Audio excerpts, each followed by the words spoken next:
Joe Biden. Thank God he's turning America around, reintroducing morals, values, protecting workers, and making sure Saudi Arabia are a pariah, quite rightly, because of the murder of that journalist Jamal Khashoggi. That's why he's made members of the Saudi royal family an absolute pariah by pushing for them to get immunity from prosecution. Hold on a minute, that doesn't make sense. They're all fucking liars! Hello there, you 6 million awakening wonders. Thanks for joining me on this voyage towards truth and freedom. Turn on that notification bell right now because the algorithm is not your friend, baby, and platforms like this one want to feed you mainstream media mush so that your brain dissolves into nothing and you're a compliant little sheep fed down into the paddock of ignorance where you'll only get dumb pellets of mainstream nonsense. Whereas here, we give you the real deal. For example, Joe Biden, who liberals celebrated the ascendancy of because of pledges to, for example, protect railroad workers, because of pledges to, for example, not start a nuclear war, because of pledges to turn Saudi Arabia into a pariah, is reneging on those promises. It wouldn't be anything to do with oil deals and weapons deals, would it? No, that would be so cynical. I mean, that would mean that Joe Biden is just another corporatized president running a corporatized country who doesn't care about ordinary people. And that can't be real, can it? Because that would mean that everything you read in the mainstream media, everything you see on mainstream TV was absolute lies, and that can't be the case, can it? But let's just remind ourselves of the pledge he made back in the giddy, happy old, silly old heydays of campaigning for presidency. Remember, it was all good stuff in the news then. No one talked about laptops then because that was a conspiracy theory back then, and this was conspiracy fact. The CIA has concluded that the leader of Saudi Arabia directed the murder of U.S.-based journalist Jamal Khashoggi. President Trump has not punished senior Saudi leaders. Would you? Yes. And I said it at the time. Khashoggi was, in fact, murdered and dismembered, and I believe in the order of the Crown Prince. And I would make it very clear, we were not going to, in fact, sell more weapons to them. We were going to, in fact, make them pay the price and make them, in fact, the pariah that they are. Yeah! Right, make me a pariah. I don't need any more oil deals or any weapons. Let's see what's in the news now. What? A US judge has dismissed the lawsuit against Saudi Arabia's Mohammed bin Salman that claimed he conspired to kill journalist Jamal Khashoggi, saying the Crown Prince was entitled to sovereign immunity despite credible allegations that he was involved in the murder. Oh, that's really weird because that sounds like the opposite of a pariah, doesn't it? Seems like you say you're going to make someone a pariah when you need to be elected. You say that a laptop's a conspiracy theory when you need to be elected. Then once you're elected, oh yeah, that laptop was real. Hey you, we're going to be needing some oil. Need some weapons. Judge John Bates, a US District Court judge with a long history of presiding over cases involving national security, acknowledged uneasiness in making the decision. Listen, I'm just going to make this decision that's hypocritical and against electoral pledges. Imagine being that judge. Hear ye, order, order. Now, to get to the bottom of this case. Was he culpable or was he not? I've got a wig on, I've got robes. He's been granted immunity by the Biden administration. Well, everyone might as well just go home then. But I've still got my wig. Judge John Bates, a US District Court judge with a long history of presiding over cases involving national security, acknowledged uneasiness in making the decision, but said that his hands were in effect tied by the Biden administration's recent recommendation that Prince Mohammed be given immunity. So they simply bypassed the legal system that's supposed to administer justice. Easily done. And necessary if you need to do oil and arms deals. The Crown Prince has been sued in the U.S. by the fiancé of journalist Jamal Khashoggi. He was murdered in Saudi's Istanbul consulate in 2018, and U.S. intelligence believes MBS ordered the killing. Meantime, for months... Hey! Good ordering of a killing. Allegedly. Sir, you're fist bumping with someone who we said we were going to make a pariah. The Biden administration has been pushing Saudi Arabia to increase oil production amid high gas prices. The dismissal of the civil claim against Prince Mohammed and two of his close associates means the Saudi heir can now travel to the US and other jurisdictions freely. Although the case was not brought by US prosecutors with the power to arrest him, if it had been allowed to proceed, the case would have created a legal minefield for the Crown Prince, and if he had been found guilty, he could have put his financial interests in the US in jeopardy. Aha, now we understand how power operates. Prior to an election, pariah. Because that's the right thing to say. After an election, do it like, mate, actually, because you've got financial interests that align quite nicely with our own interests. Saudi dissidents and critics of Prince Mohammed have previously expressed grave concerns about any possibility of the Crown Prince being granted immunity, saying any such decision would seal the aura of impunity around the 37-year-old prince and could be seen as offering him a license to target other journalists and dissidents around the world. Well, a little bit, because if you allegedly have one one journalist killed for reporting negatively against you, and then you're granted immunity, it does seem that maybe down the line, if any other journalists, they think you might kill them. Oh, you think just because I've been granted immunity for the murder of Jamal Khashoggi that we would murder other dissenters allegedly? That murder of Jamal Khashoggi was part of a surprise for your birthday to ensure that it ran smoothly. Oh, you're just like your father, who we've also granted immunity. Two sources close to members of the Saudi royal family administration confirmed to The Intercept that Saudi had asked the Biden administration grant MBS immunity. At the same time, the US wanted the kingdom to turn up oil production.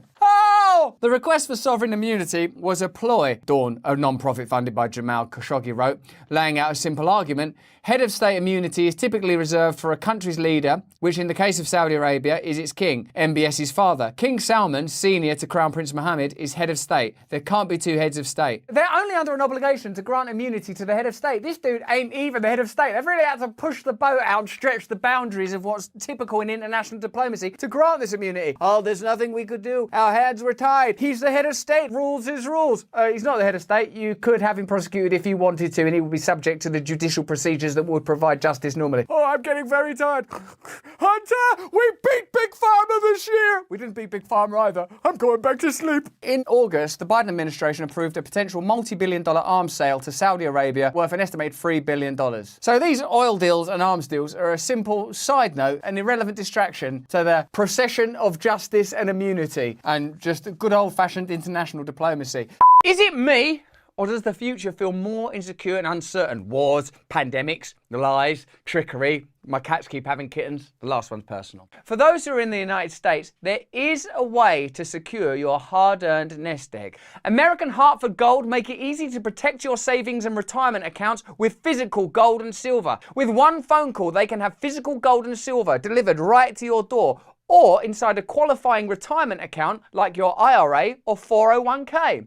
American Hartford Gold is the highest rated firm in the US with an A+ rating from the BBB and thousands of satisfied clients. Right now, they will give you up to $5,000 of free silver on your first qualifying order. This offer is only for US customers. Call 866-505-8315. That's 866-505-8315, or simply text BRAND to 998899. Get up to $5,000 of silver and protect your future in this crazy, crazy world with some solid precious metals literally made in stars.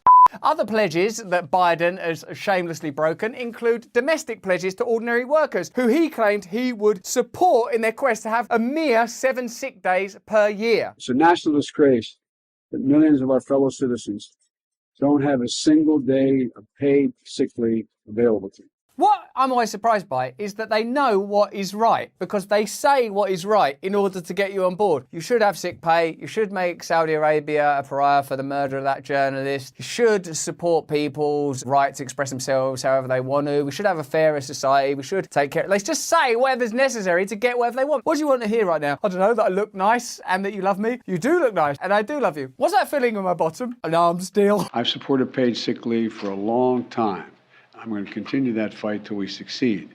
In getting into government, then I will drop that fight. Last week, Joe Biden urged Congress to pass a law to block the first national rail strike in 30 years and impose a deal that includes just one paid sick day. The move is the latest and possibly starkest example of the chasm between Biden's pro-worker rhetoric during his campaign and presidency and the numerous pro-corporate actions he has taken in the White House. As part of his 2020 presidential campaign, Biden pledged that he would ensure all workers have at least 7 paid sick days. The more you look at this presidency, the more it is revealed that there is nothing unique and special about it. All of the excitement, all of the fanfare. What does it involve? Potential manipulation of the election through repressing stories that would be unfavourable to the campaign, pledges that have not been fulfilled, grandstanding as a friend of ordinary Americans and workers and controlling farmer prices, no delivery on any of these things. What kind of government are you electing if whenever they can't deliver on the promises they make, they go, oh, my hands are tied, there's nothing I can do? Then the whole system is pointless then, isn't it? And that's ultimately what we're delivering you as a message. There is a requirement for radical systemic change. Neither of the parties that you could possibly vote for will deliver that change. You need to participate in a different style of politics, or you're just going to get this for the rest of your potentially quite short lives. The US Senate voted to deny 125,000 rail workers a handful of paid sick days that would have cost the equivalent of just 4 days of recent profits made by Senators' railroad industry donors. What a coincidence. The cost of paid sick days for this year, roughly $321 million,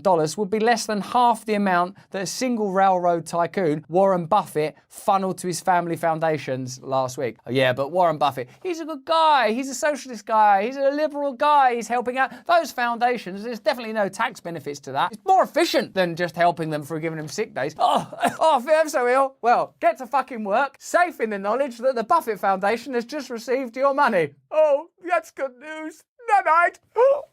While opposing a plan that would have required them to spend $320 million to give workers 7 paid sick days, the main railroad companies raked in more than $7 billion in profits and paid out over $1.8 billion in dividends in a year where they and their lobbying groups spent more than $13 million lobbying Congress. Much of the corporate media's coverage of the looming rail strike has focused on how the work stoppage would make a slowing economy worse and cause havoc over the holidays. So we can see that the mainstream media is always looking out for the rights of ordinary Americans. It's not just propping up corporate interests, drawing a veil over the disingenuity and downright dishonesty of reneged upon government pledges. The mainstream media, your friend. A rail strike is one of the most disruptive and expensive things that can happen to an economy. A rail shutdown or strike would disrupt supply chains. Can't do strikes, it's not good to strike. Why are they not telling the other side of the story? People that are working hard, without support, asking for just a handful of sick days per year. What side are you on? Let me know in the comments, let me know in the chat. A strike means food prices could skyrocket. I mean, this is playing right into Putin's hands. He's going to love this, Putin will. Many experts are saying would be an economic catastrophe. That could mean a big shortage and massive price hikes.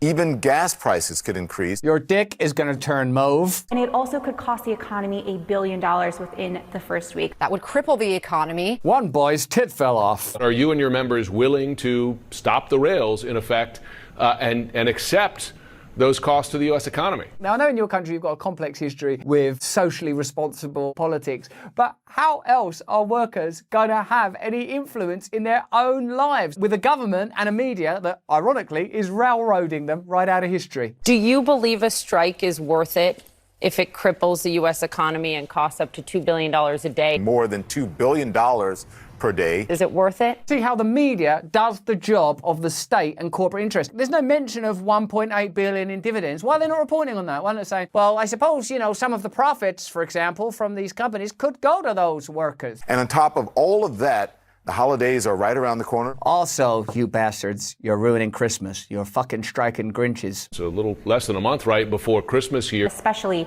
right before the holidays. Why don't you just take baby Jesus and kick him in his dick? President Biden warning, if that happened, it would devastate the economy if we had a strike like that. It would devastate it. It's almost as bad as Putin. Look at how they frame information for you. Not one mention of there are huge dividends, incredible profits are being made. Those profits should find their way into the hands of the people that are working and toiling in order for the services to operate. We've been conditioned and trained to such a degree that even the words start to be offensive to you. You start to see reality in the way that they want you to see reality. Yeah, it's coming up to Christmas, man. The strike's gonna hurt the goddamn economy. Well, if we don't support one another, we're going to be annihilated. And that's going to hurt, not the economy, but your life. So joining me now to talk about this and a lot more is Bank of America. We need an objective perspective on this, okay? Now, how are we gonna get an unbiased view on profiteering railroad companies that have made billions and given out billions in dividends? Also, we've got to as well bear in mind the rights of these workers who currently only have 1 sick day a year. Should we get the head of a bank in? Yeah! The head of a bank. What about someone from the military-industrial complex? Yeah, get one of those in as well. Why not? It's Brian Moynihan, chairman and CEO, one of the biggest banks in the world. Biggest bank in the world. He's not going to be sympathetic. He doesn't know what it's like to work on a railroad, feel too unwell to go in a couple of times a year. Well, when I'm at the bank, I'm just trying to drag myself in. Come fair weather or shine, I'm there fat catting away every single day. And maybe if you want a sick day, perhaps you should run one of the world's biggest banks. With Democrats in full control of Congress for just a few more weeks, Biden could be using this moment to push lawmakers to pass the party's landmark union rights legislation or implement implement a national paid leave policy. Instead, he called on Democrats and Republicans alike to side with highly profitable railroad companies and crush their workers. When it comes to granting immunity to Saudi royalty, the rules can be bent. When it comes to helping ordinary Americans, the very ordinary Americans that throughout the campaign, we're going to help you fair and just. That Trump, he was a bastard, wasn't he? He was an animal. We're going to make Saudi Arabia a pariah. We're going to make things better with nuclear tensions around the world. And we are going to support the rights of workers. We beat Big Pharma this year. Look at reality and look at how it's sustained by a compliant media and a corporatized state. And if we don't stand up to it, if we don't find new ways of confronting this corruption, it's going to get worse and worse until we're all annihilated. That's the news, baby. Although it is just what I think. Let me know what you think in the comments. Let me know what you think in the chat. If you like this video, have a look at either of these. Remember, turn on the notification bell because the algorithm's just going to feed you mainstream media bullshit, turning your mind into mush. If you enjoyed this, watch us on Rumble every day where we're live. But remember, subscribe, like, and join us every day. Stay free.